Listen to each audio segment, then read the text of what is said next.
नमस्कार, म प्रजन गौतम। तपाईलाई मेरो युट्युब च्यानलमा स्वागत छ। आज म तपाईहरुलाई एसआईपी अर्थात् सिस्टमैटिक इन्भेस्टमेन्ट प्लान को बारेमा बुझाउने कोसिस गर्नेछु। एसआईपी भनेको के हो? एसआईपी को फाइदा के हुन्छ? एसआईपी कसरी गर्ने?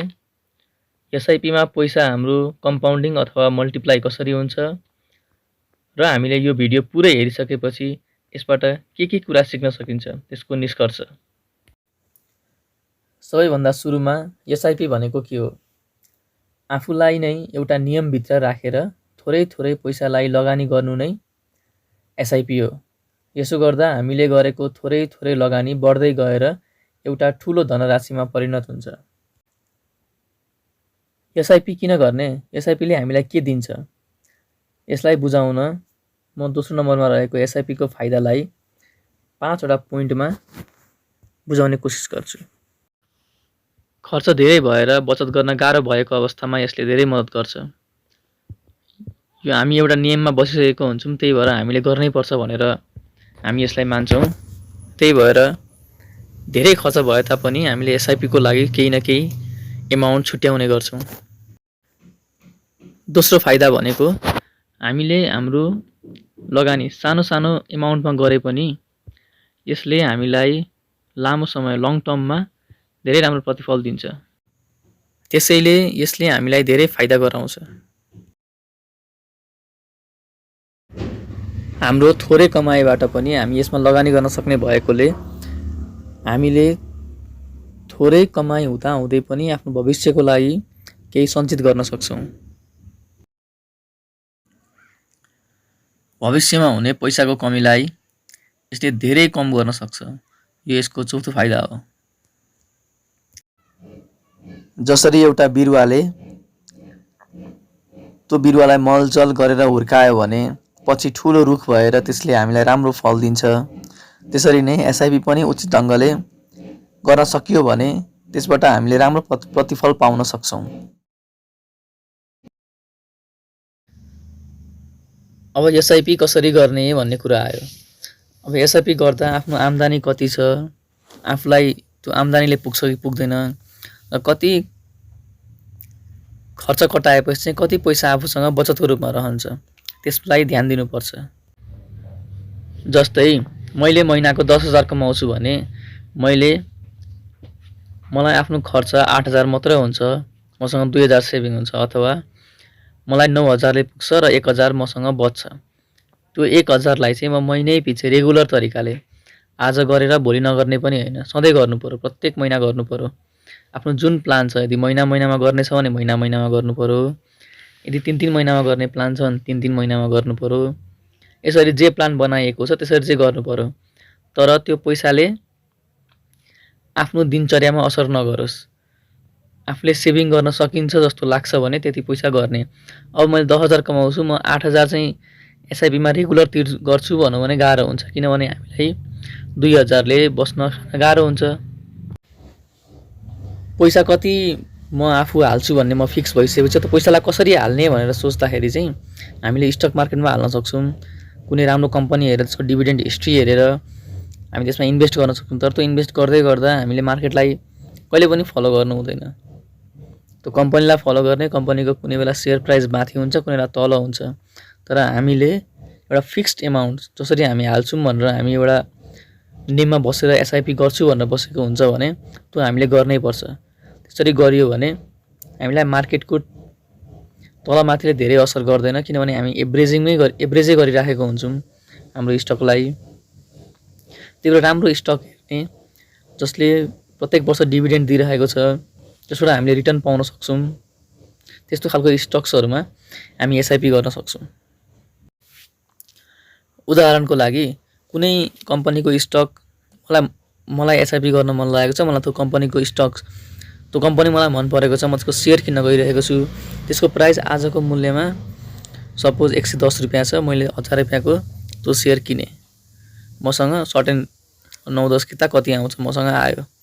तर त्यो कम्पनीको शेयर बिस्तारै मार्केट त फ्लक्चुएट हुन्छ, कुनै बेला 150 रुपैयाँ पुग्ला, कुनै बेला 80 रुपैयाँ पुग्ला। 80 पुग्दाखेरि चाहिँ म गर्दिनँ, मार्केट घटिरहेको छ भन्नु पनि हुन्न। 150 पुग्दाखेरि अब किन बढिहाल्नु, पहिले मैले 110 मा पाएको थिएँ पनि भन्नुहुन्न।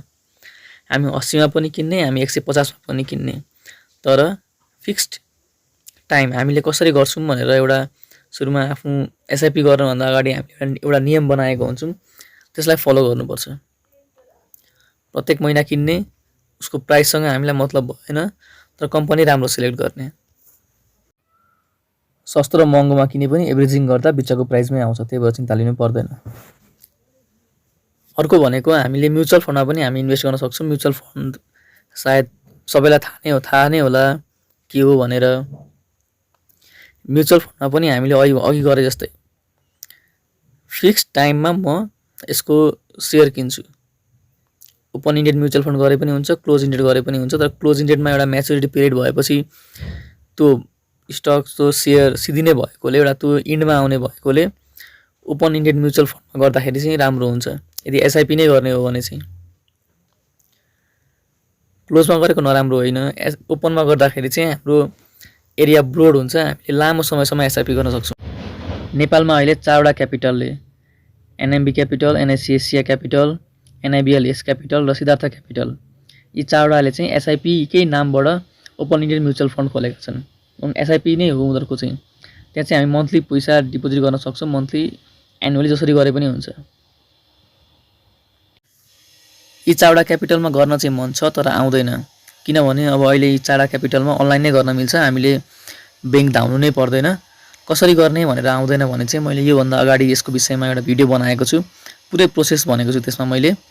त्यसको लिङ्क चाहिँ माथि आई बटनमा देख्न सकिन्छ, त्यहाँ गएर तपाईँले पुरै प्रोसेस हेर्न सक्नुहुन्छ, कसरी हामी एसआइपी गर्न सक्छौँ यी क्यापिटलहरूमा। यो क्यापिटलमा गर्दाखेरि चाहिँ, यी क्यापिटलहरूमा गर्दाखेरि फाइदा के हुन्छ भन्दा हामीले आफै एसआइपी गऱ्यौँ भने चाहिँ यो महिना मैले पैसा अलिक बढी खर्च गरेँ, म गर्दिनँ भनेर नगर्न सकिन्छ। तर हामीले सिस्टमेटिक तरिकाले जस्तै यो 4वटा क्यापिटलमा चाहिँ गऱ्यौँ भने उनीहरूले ठ्याक्क टाइम भएपछि हामीलाई मेसेज पठाउँछ, तैँले किन्ने बेला भयो, तैँले एसआइपी गर्ने बेला भयो, तैँले पेमेन्ट गर्ने बेला भयो भनेर। त्यसले गर्दा हामीले यो महिना तिर्नु भने अर्को महिना डबल तिर्नुपर्छ। त्यही भएर हामी चाहिँ यहाँ चाहिँ हामी एक्सक्युज खोज्दैनौँ, हामी पे गर्छौँ। तर आफै गऱ्यौँ भने चाहिँ यो महिना भइहाल्यो, यो महिना गर्दिनँ, अर्को महिना फेरि डिपोजिट गर्छु, यो महिना चाहिँ म स्किप गर्छु भन्ने हुन्छ। तर हामीले 4वटा क्यापिटलमा गऱ्यौँ भने हामीलाई स्किप गर्ने अप्सन हुँदैन। त्यही भएर हाम्रो इन्भेस्टमेन्ट एकदम प्लान तरिकाले जान्छ। एसआइपी गर्ने, तर यसमा पैसा चाहिँ कसरी बढ्छ त, कसरी हामीलाई फाइदा हुन्छ, यो त हामीले अहिलेसम्म भनेको थ्योरिटिकल कुरा मात्र हो, केही पनि देखिएको छैन अहिलेसम्म। पैसा कसरी बढ्दो रहेछ, कसरी पैसा कम्पाउन्डिङ हुँदो रहेछ, कसरी धेरै हुँदो रहेछ, कति वर्षमा चाहिँ धेरै हुँदो रहेछ, हामीलाई अहिलेसम्म त थाहा छैन हो। त्यसको लागि चाहिँ यो क्यालकुलेसन्स हेरिसकेपछि हामी त्यो विषयमा पुरै क्लियर हुन्छौँ। मैले त्यसको लागि तपाईँहरूलाई मैले मेरो ल्यापटपको स्क्रिनतिर लगेँ। अब यो मेरो ल्यापटपको स्क्रिन हो। मैले मेरो ल्यापटपको स्क्रिन रेकर्ड गर्न अट्युब क्याचर भन्ने सफ्टवेयर युज गरेको छु। यो कसरी युज गर्ने, कसरी डाउनलोड गर्ने, यसको पनि लिङ्क मैले आई बटनमा माथि राखिदिएको छु। अब हामी एउटा ब्राउजर खोल्छौँ। मैले एज ब्राउजर खोलेँ, त्यहाँनिर मैले एसआइपी क्यालकुलेटर सर्च गरेँ।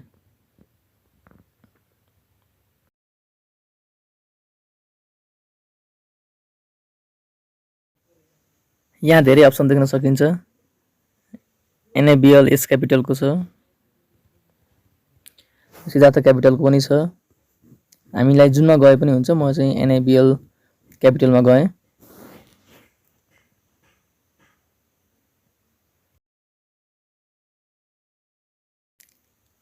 यस्तो स्क्रिन सो गर्छ एसआइपी क्यालकुलेटरमा। हामी त्यहाँ इन्भेस्टमेन्ट पिरियड देख्न सक्छौँ, annually, semi annually, quarterly, monthly. Quarterly भनेको 3 मन्थ्समा हो। मन्थली इन्भेस्टमेन्ट माथि मन्थली चाहिँ, त्यही भएर 1000 रुपियाँ मन्थली इन्भेस्टमेन्ट यदि सपोज गरौँ, एक्सपेक्टेड एनुअल रिटर्न कति आउँछ भन्दाखेरि चाहिँ हामी धेरै आशावादी पनि नहौँ, धेरै निराश पनि नहौँ। त्यसले गर्दा मैले 15% हाने। इयर्स, यो एकदम लङ टर्मको लागि हो, सर्ट टर्मको लागि यो गरेर कुनै पनि कामै छैन, अर्थहीन नै हुन्छ। त्यही भएर लङ टर्मको लागि हो, त्यही भएर मैले यहाँ चाहिँ अलि लामै समय राख्छु, 20 वर्ष राखेँ मैले। क्यालकुलेट थिच्न बित्तिकै त्यहाँ एक्सपेक्टेड एमाउन्ट आयो।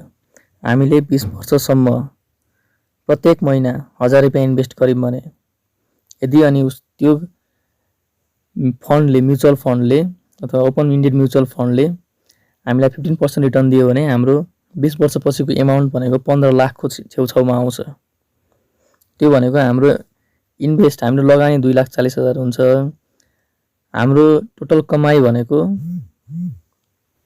12,75,954 रुपैयाँ 97 पैसा चाहिँ हाम्रो कमाई मात्रै हो। अघि मन्थली इन्भेस्टमेन्ट 1000 थियो, अहिले 3000 बनाएर हेरौँ कति आउँदो रहेछ।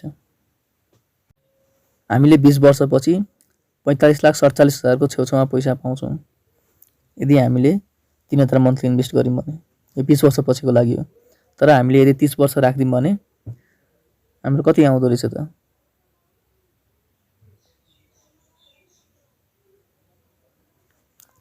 तीस वर्ष राख्यौँ भने महिनाको 3000 इन्भेस्ट गरेर हाम्रो खातामा 2,10,00,000 को छेउछाउमा पैसा आउँछ। यो धेरै ठुलो पैसा हो। हाम्रो सानो इन्भेस्टमेन्टले पनि हामीलाई फ्युचरमा धेरै राम्रो रिटर्न दिन सक्छ। त्यसको लागि एकदमै जरुरी छ। पैसा यसमा कसरी बढ्छ त्यो पनि यहाँ सबै हेर्न सकिन्छ। प्रत्येक महिनाको इन्भेस्टमेन्ट कति रिटर्न आउँछ, कति ब्यालेन्स हुन्छ, कसरी हाम्रो पैसा कम्पाउन्डिङ हुन्छ, यहाँनिर सबै प्रोसेस दिएको हुन्छ एमाउन्ट सहित। यो पनि यहाँ हेर्न सकिन्छ।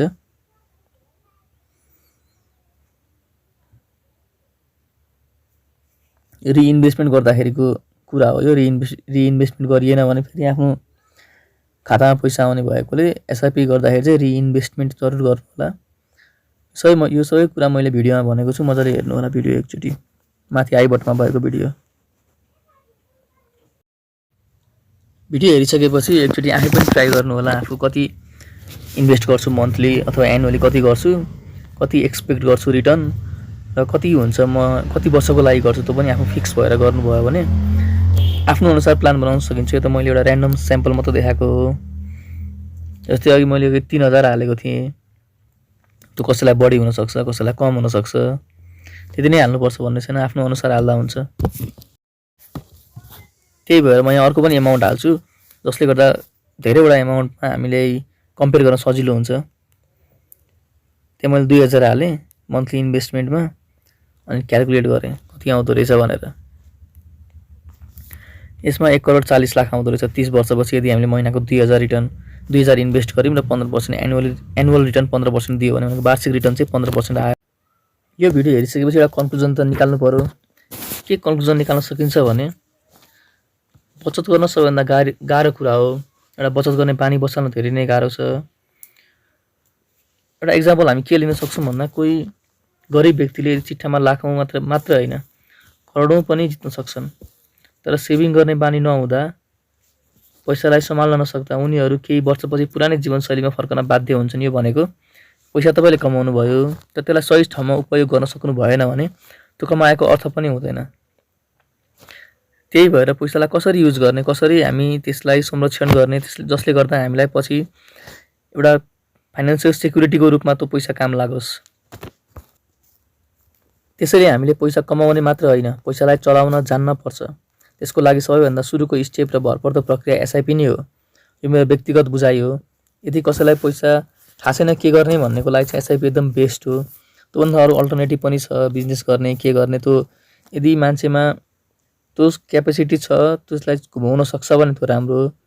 तर यदि कोहीसँग बाहिर कुराको नलेज केही पनि छैन भने एसआइपी मैले भने जसरी एसआइपी गर्नुभयो भने त्यसले तपाईँलाई हानि कहिले पनि गर्दैन। रिटर्न कमाउला, रिटर्न बढी आउला, त्यो आफ्नो ठाउँमा छ, तर त्यसले हानि कहिले गर्दैन। किनभने हामी पैसा डिपोजिट मात्र गर्छौँ, त्यो बढेको देख्दैनौँ। कम्पाउन्डिङ तरिकाले जब पैसा बढ्न थाल्छ त्यो हामीलाई पनि आश्चर्य लाग्न थाल्छ कि त्यति चाँडै पैसा त मल्टिप्लाई हुन्छ। ह्युज एमाउन्टले, ह्युज नम्बरले मल्टिप्लाई हुन्छ। मैले जानेको बुझेको कुरालाई कोसिस गरेर भन्ने प्रयास गरेको छु। यहाँहरूले कतिको बुझ्नुभयो त्यो तपाईँहरूलाई थाहा छ। कृपया कमेन्ट गरिदिनु होला यदि बुझ्नुभएको छ भने। मजाले बुझ्नुभएको छ भने पनि गरिदिनु होला, छैन भने पनि गरिदिनु होला। यहाँसम्म भिडियोलाई धैर्य गरेर हेरिदिनु भएकोमा धेरै धेरै धन्यवाद। यदि यो भिडियोले तपाईँलाई केही न केही हेल्प गरे जस्तो लाग्छ भने च्यानललाई सब्सक्राइब गरेर भिडियोलाई लाइक गर्न नबिर्सिनु होला। धन्यवाद।